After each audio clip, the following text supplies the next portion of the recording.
আজকাল ঝড় বৃষ্টি শুরু হলে সোশ্যাল মিডিয়ায় খিচুড়ি, ইলিশ ইত্যাদি খাওয়ার পোস্টের ধুম পড়ে যায়। এ বিষয়ে কিছু বলবেন কি? ভাইরা আমার, আমাদের এমন একটা প্রজন্ম আমরা এখন পেয়েছি বা এমন একটা সময় আমরা পার করছি, ভোগবাদ আমাদেরকে এমন একটা জায়গায় নিয়ে গেছে যে এখন মানুষ শুধুমাত্র ফুর্তি করতে চায়। ফুর্তিবাজ একটা প্রজন্ম পেয়েছি আমরা। বিবেক, বুদ্ধি, বিবেচনা, ভালো মন্দ, হিতাহিত জ্ঞান কোনো কিচ্ছু পরোয়া করার সুযোগ নাই, শুধু ফুর্তি করতে হবে। কি করতে হবে? ফুর্তি করতে হবে। আপনারা সোশ্যাল মিডিয়াতে হয়তো অনেক ছবি দেখেছেন যে দাদা কিংবা নানা মারা গেছে, লাশের ছবির সাথে লাশের সাথে এসে সেলফি তোলে দাগ বের করে। এরকম প্রজন্ম এখন তৈরি হয়েছে। ভোর রাত সাহারির সময় দোয়া কবুল হয়, কান্নাকাটি করার সময় সাহারি পার্টি হয়, ফুর্তি। কান্নার সময় কি করতেছে? ফুর্তি। অর্থাৎ দরকারে বেদরকারে, জায়গায় বেজায়গায়, সময় অসময়ে জাস্ট ফুর্তি করো, জাস্ট আনন্দ করো। ভোগবাদ এবং বস্তুবাদ আমাদেরকে এমন একটা জায়গায় নিয়ে গেছে, সব জায়গায় দেখবেন শুধু ভোগের উন্মাদনা, শুধু ভোগের আয়োজন, শুধু ভোগের উস্কানি, কোথাও ত্যাগের কথা পাবেন না। ইসলাম মানুষকে ত্যাগের কথা বলে। এই যে আপনার যত নববর্ষ আছে, ইংরেজি নববর্ষ বলেন, বাংলা নববর্ষ বলেন, যত নববর্ষ আছে, এগুলো সবগুলো কিসের কথা বলে? খাও দাও, ফুর্তি করো, ইলিশ খাও, পান্তা খাও, ভালো জামা পরো, শাড়ি পরো, ফুর্তি করো, তাই না? কোনো ত্যাগের মহিমা নাই, ত্যাগের কোনো শিক্ষা নাই। কিন্তু ইসলাম আমাদেরকে যে ঈদ দিয়েছে, দেখেন, ঈদুল ফিতরের শিক্ষাই হলো গরিব দুঃখীকে আগে ফিতরা পাঠাও, তারপর নিজে ঈদের আনন্দ করো। তারপরে তুমি কোরবানির গোশত নিজে খাও, গরিব দুঃখীকেও খাওয়াও, তুমি ঈদের আনন্দ করো। ত্যাগ এবং ভোগ দুইটাই আছে।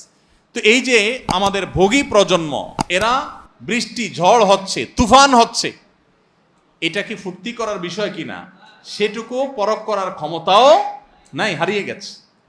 সেটুকু আমাদের সব থেকে দূর হয়ে গেছে। এখন আমরা যেখানে সেখানে ফুর্তি করি। সোশ্যাল মিডিয়াতে আমরাও দেখেছি, আমরা দেখতে পাই যে আমাদের অনেকেই ফুর্তি করছেন এটা নিয়ে। প্রচণ্ড ঝড়ে গাছপালা সব ভেঙে চৌচির হওয়ার উপক্রম, চতুর্দিকে ভাঙনের আওয়াজ, এবং সমুদ্রের তীরে নদীর পাড়ে থাকা মানুষ, গ্রামে থাকা মানুষ, তাদের কষ্ট এবং হাহাকার শুরু হয়। কারোর ঘর জবজব করে সেখানে পানি পড়ে, কারোর ঘর ভেঙে উড়িয়ে বাতাসে নিয়ে যায়, নানা রকমের সমস্যা হয় এবং জলাবদ্ধতা মানুষের কষ্ট হয়, অনেক মানুষের অসুবিধা তৈরি হয়। যেই ঝড়, যেই তুফান, যেই বৃষ্টি, যেই প্রাকৃতিক দুর্যোগ আমাদের নানা রকমের বিপদ ডেকে আনে, অনেক মানুষের কষ্ট ডেকে আনে, সেটা আমার ফুর্তির কারণ কিভাবে হয়? কিভাবে হয়? আবার সেটা সোশ্যাল মিডিয়াতে আমি প্রচার করছি যে আমি এই ঝড়ে বাসা বসে বসে খিচুড়ি খাচ্ছি, এটা খাচ্ছি, সেটা খাচ্ছি। ওই যে ফুর্তিবাজ একটা প্রজন্ম আমরা পেয়েছি। এখন ফুর্তি করা, যে কোনো মূল্যে আমাকে ফুর্তি করতে হবে, সব মরেসাত হয়ে যাক, আমাকে ফুর্তি করতে হবে, এরকম একটা প্রবণতা আমাদের মধ্যে আসছে। আল্লাহ তাআলা আমাদেরকে হেদায়েত দান করুক। ভাইরা আমার, খিচুড়ি খান আপনি, এটা তো জায়েজ কাজ, সমস্যা নাই। ইলিশ খান আপনি, জায়েজ কাজ, সমস্যা নাই। কিন্তু যে ঝড় তুফানে আল্লাহর দিকে মনোনিবেশ করার কথা, আল্লাহর ভয়ে সন্ত্রস্ত থাকার কথা। নবী করিম সাল্লাল্লাহু আলাইহি সাল্লাম আকাশে যখন মেঘমালা দেখতেন, তখন অনেক সময় ভয়ে আল্লাহ রাব্বুল আলামিনের দিকে রুজু করতেন, মসজিদে চলে আসতেন, আল্লাহর কাছে পানা চাইতেন। কারণ আদ সামুদ জাতি, এই খিচুড়ি খাওয়া প্রজন্মের সাথে আদ সামুদ জাতির সাথে একটা মিল আছে। মিল হলো, কোরআন খুললে দেখবেন আদ সামুদ জাতি পৃথিবীর ধ্বংসপ্রাপ্ত জাতি, যাদের ধ্বংসাবশেষ এখনো পৃথিবীতে আছে, জর্ডানে আছে, সৌদি আরবের আল উলা নামক শহর, মাদায়েন সালেহ কোরআনে বর্ণিত শহর এখনো আছে, এবং তাদের ধ্বংসাবশেষ আছে। আমার সেখানে যাওয়ার সুযোগ হয়েছে, আমি দেখেছি। ভাইরা আমার, এই আদ সামুদ জাতি, তাদের উপর যখন আল্লাহর আযাব আসছে, তারা ওইটাকে এনজয় করছে, তারা ওইটা নিয়ে ফুর্তি করছে। ও সুন্দর বাতাস বইছে, হ্যাঁ, মেঘমালা আসছে, তারা এটা মনে করছে যে আমাদের জন্য বোধহয় ভালো কিছু আসছে, কিন্তু সেটা তাদেরকে ধ্বংস ডেকে আনছে।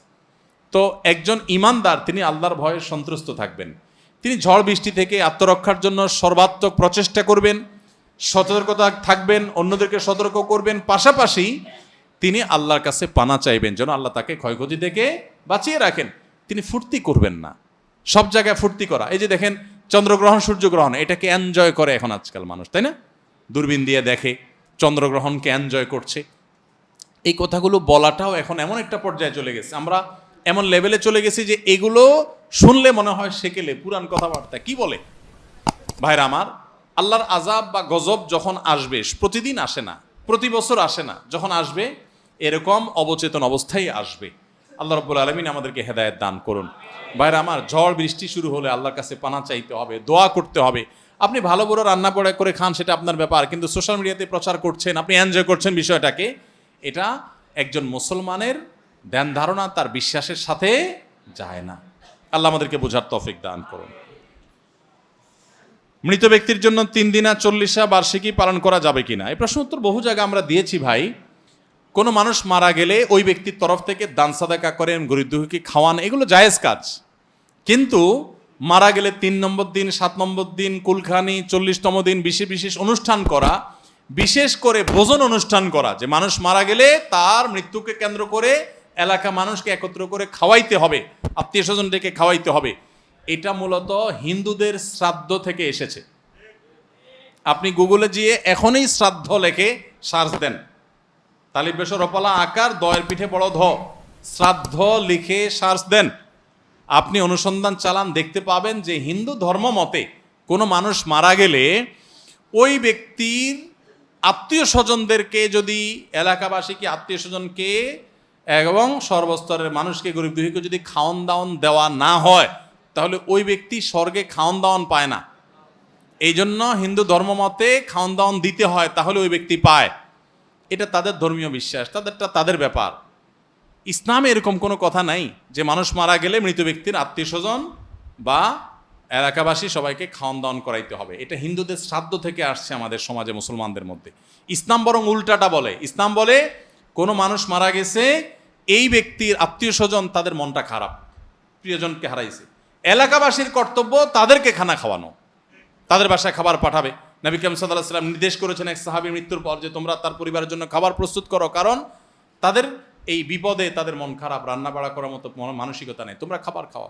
আমাদের সমাজে খানা ঠিকই দেয়, মানুষ মারা গেলে ওই ফ্যামিলিকে, মৃতের আত্মীয় স্বজনদেরকে, আশপাশের লোকজন খাবার ঠিকই দেয়, 2-4 দিন 2-4 বেলা খানা দিয়া এরপরে সুদে আসলে একসাথে তুলে নেয়। বুঝেন নাই কথা? মানুষ মারা যাওয়া, আমার বাবা মারা গেছে, আমার দাদা মারা গেছে, মনে করেন আমি গরু জবাই করে পুরো এলাকা মানুষ খাওয়াইতে হবে, কেন ভাই? কি জন্য খাওয়াইতে হবে? মানুষ খাওয়ায় কখন? খুশি হলে। খাওয়ায় কখন? যেমন ছেলে হয়েছে, ছাগল জবাই করে আকিকা খাওয়ান, বিয়ে করছেন, গরু জবাই করে অলিমা খাওয়ান, ছেলে পাশ করছে, মিষ্টি কিনা খাওয়ান। তো সাধারণত মানুষ ফুর্তির কোনো, আনন্দের কোনো সংবাদ পাইলে তখন মানুষ সাধারণত, এখন ভাই আমার বাপ মারা গেছে, আমার দাদা দাদি মারা গেছে, আমার মনটা তো এমনিই খারাপ, আমি গরু জবাই করে পুরো এলাকা মানুষকে সামিনা টাঙ্গায় খাওয়াবো, এটা মানেটা কি? মিনিংলেস একটা কাজ। এবং শুধু মিনিংলেস না, এটা ওই যে হিন্দুদের থেকে এসছে। আমাদের সমাজে এটা এমনভাবে প্রতিষ্ঠিত হয়েছে যে এইটা না করলে কোনো উপায় নাই। কেউ না খাইলে এলাকাবাসী বলে যে লোকটা কি পোলাপান রেখে গেছে, এত কৃপণ, এরা কাউকে একটু হাত ধোয়াইলো না, কাউকে একটু হাতও ধোয়াইলো না, পানির তল পড়ছে, নিজের হাত আপনি নিজে দোন। আসলে হাত ধোয়ানো তো মতলব না, মতলব কি? খাওন। এটা জুলুম ভাইয়ের আমার, এবং এই কালচারের বিরুদ্ধে আমাদের দাঁড়ানো দরকার। মা বাবার পক্ষ থেকে আপনি গরিব দুঃখীদেরকে খাবার দেন যে কোনো সময়, এটা ভালো কাজ, কিন্তু দিনক্ষণ ঠিক করে যে ফুর্তির মতো আয়োজন করা, আনুষ্ঠানিকতা করা, এটা ওই শ্রাদ্ধ থেকেই এসেছে। মৃত ব্যক্তির তরফ থেকে সাদাকা জারিয়া করেন, এটা টিউবওয়েল করে দেন, এটা গাছ লাগায় দেন, অন্যান্য ভালো কাজ করেন, এগুলো করা দরকার। আল্লাহ আমাদেরকে বোঝার তৌফিক দান করুন।